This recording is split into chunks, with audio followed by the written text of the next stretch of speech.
Eh bien bonjour à toute la famille, c'est Masca, j'espère que vous allez la forme, par rapport à ça extrêmement bien les potes. Aujourd'hui on se retrouve pour une nouvelle vidéo, on se retrouve pour une vidéo complètement décalée, what the fuck, regardez ce qui se passe à l'écran. On va juste s'arrêter ici, mais ça s'est passé aux États-Unis il y a quelques mois, je sais qu'en France on en a très peu entendu parler, je voulais vraiment vous parler simplement de la situation, du contexte, des folies en fait ce qui se passe aux États-Unis et pourquoi on pourrait aussi faire la même chose en France. Tout simplement il y a quelques mois, un Américain a trouvé dans un magasin Target, donc ce qui est une enseigne de magasin comme si on disait aujourd'hui la Grande Récré ou Cultura ou quoi d'autre, un booster Base 2 qui a 20 ans. Donc les amis, tout simplement, il faut savoir que le booster est complètement dégueulasse. Il est complètement défoncé, mais il est scellé. Alors je vais vous parler directement de l'histoire. Juste avant les potes, si ce genre d'histoire vous plaît, n'hésitez pas à lâcher le petit like, ça fait toujours plaisir. N'hésitez pas non plus à vous abonner, ça fait extrêmement plaisir également. Du coup les potes, comme vous pouvez le voir, le gars a mis son caddie, un booster Raichu. Donc malgré le fait qu'il soit complètement détérioré, il reste encore scellé avec les cartes d'origine dedans. Et le plus drôle c'est quoi? C'est que le mec va le payer le prix retail aujourd'hui d'un booster épée et bouclier. Voilà, ça fait plaisir. Donc en gros, il va vous montrer directement ce qui s'est passé, il a filmé, donc voilà, il était dans un magasin de jouets, tranquille avec son petit booster. Et ce qui est encore mieux du coup, c'est que, regardez, en fait, on va remettre le début de la vidéo, hein, d'accord? On va remettre le début de la vidéo et regardez, en fait, il a pris dans un magasin, donc dans un rayon normal, tout propre, juste sous une étagère. J'aimerais qu'on revoie ce mouvement parce que c'est extrêmement important. Regardez ce qu'il a fait, il a pris en fait l'étagère du dessous, il l'a soulevé, donc déclipsé si vous voulez, et il a eu accès du coup à toutes les cochonneries qui sont là depuis des années et des années, qui sont tombées derrière l'étagère. Vous savez, quand vous avez une étagère qui est comme ça, quand vous poussez les items en dehors d'étagère, ça tombe en fait dans une fente, et du coup qui s'appelle le bac de ramassage. Et du coup en fait le booster il y a 20 ans était tombé dans un bac de ramassage qui n'a jamais été nettoyé depuis, et puis je pense que ça se voit, hein. Il y a de la rouille partout, il y a des emballages, il y a des fourmis, j'ai l'impression même qu'ils sont mortes, ou des... je sais pas ce que c'est dégueulasse juste. Et grosso modo, il a ouvert le rayon des cartes, et du coup ça se trouvait là. Alors en fait ce qu'il faut aussi savoir les amis, c'est que du coup, généralement, en France, contrairement aux États-Unis, les rayons tournent. C'est-à-dire qu'un coup, les cartes Pokémon sont au rayon là, et puis après, 3 semaines plus tard, ça peut être le rayon boucherie, vous voyez, qui a remplacé le rayon des cartes Pokémon. Donc ça rend beaucoup plus compliqué ce genre de choses. Aux États-Unis, ou même dans d'autres pays, généralement, les rayons jouets restent exactement au même endroit. C'est-à-dire que les cartes Pokémon vont être au même endroit pendant 20 ans. Juste, on va remplacer les produits en stock, on va remplacer des boosters Soleil et Lune par des boosters épée et bouclier, et ainsi de suite. Mais là, grosso modo, est-ce que c'est possible de faire ça en France? Évidemment les amis.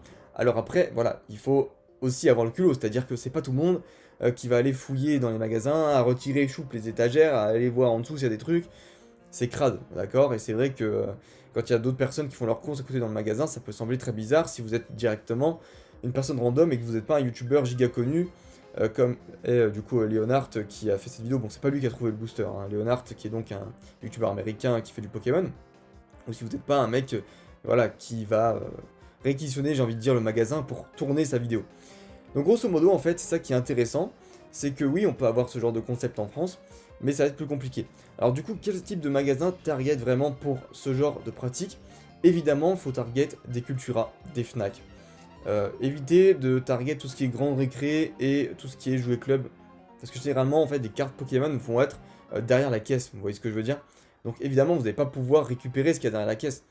Après, si vous êtes employé, du coup, chez Jouet Club ou chez la Grande Récré, étant donné que les cartes sont toujours au même endroit, vu que sinon, il y avait des vols comme quoi, bah voilà, les boosters se faisaient prendre et ils partaient avec quand les boosters étaient mis en rayon, si vous voulez, à l'intérieur du magasin.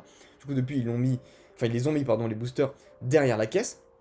Et bien, si vous êtes employé et que vous avez accès à la caisse, du coup, de ce magasin Jouet Club, et qu'il y a des étagères, comme c'est le cas partout dans le magasin, normalement, vous pouvez avoir accès à ce bac de récupération et voir s'il n'y a pas des trucs qui sont tombés dedans. Parce que généralement, ça peut être extrêmement intéressant. Moi, pour ma petite anecdote, voilà, je sais qu'à l'époque, j'allais dans un jouet club quand j'avais 6-7 ans, qui vendait des boosters X. Mais figurez-vous qu'aujourd'hui, les boosters sont exactement au même endroit qu'il y a 15 ans. Donc c'est pour ça qu'aujourd'hui, ça peut être très intéressant, tout simplement, de faire la même chose. Du coup, je vais juste vous montrer un petit peu l'ouverture de ce booster, parce que ce qui est intéressant, c'est de voir aussi la qualité des cartes, je vais vous montrer ça.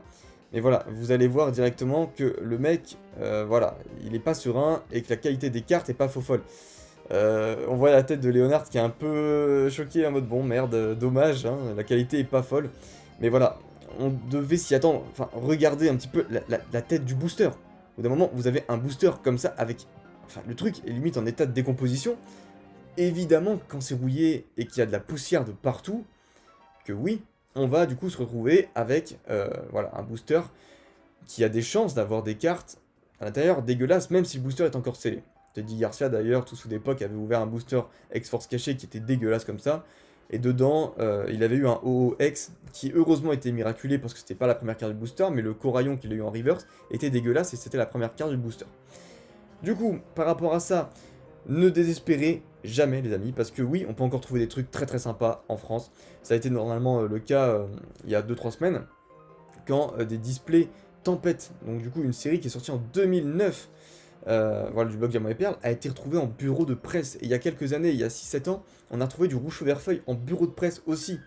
Donc pour vous dire, c'est pas introuvable. On a aussi trouvé, il y a un an ou deux, du ex-Ligne Dragon et du Gardien du Pouvoir dans des quantités astronomiques. Et vous le savez, j'en ai déjà reparlé sur cette chaîne, mais je referai peut-être une vidéo pour parler exclusivement de ça. Et grosso modo, c'est quelque chose qui est juste incroyable, d'accord? On peut faire des trouvailles un peu n'importe où. Il y a des lieux à privilégier, notamment des magasins qui n'ont pas changé depuis 20 ans, ou alors des lieux totalement paumés, genre des bureaux de presse dans des petits villages ou des trucs du genre. Mais grosso modo, il y a toujours des personnes qui font des belles découvertes, et ça arrive tous les mois dans la communauté Pokémon. Sur ce, les amis, j'espère que cette petite vidéo vous aura plu. En tout cas, moi, franchement, ça aurait été un plaisir de vous montrer ce genre de petites techniques. Je pense que vraiment, c'est quelque chose qui se réalise très très rarement, hein, pour être honnête. Mais ça marche, ça marche. Et il y a eu beaucoup de vidéos sur YouTube dans le game US où des personnes trouvent des boosters comme ça. Voilà. Alors des fois, c'est peut-être pas du set de base ou du base set tout, ou je sais pas quoi, d'accord? Mais ça peut être très très bien du platine, ça peut être du Gold Silver, ça peut être même, j'ai envie de dire, du noir et blanc, et c'est déjà extrêmement bien de trouver ce genre de booster. Voilà les amis, je vous dis à la prochaine, portez-vous bien en attendant la prochaine vidéo, bye bye.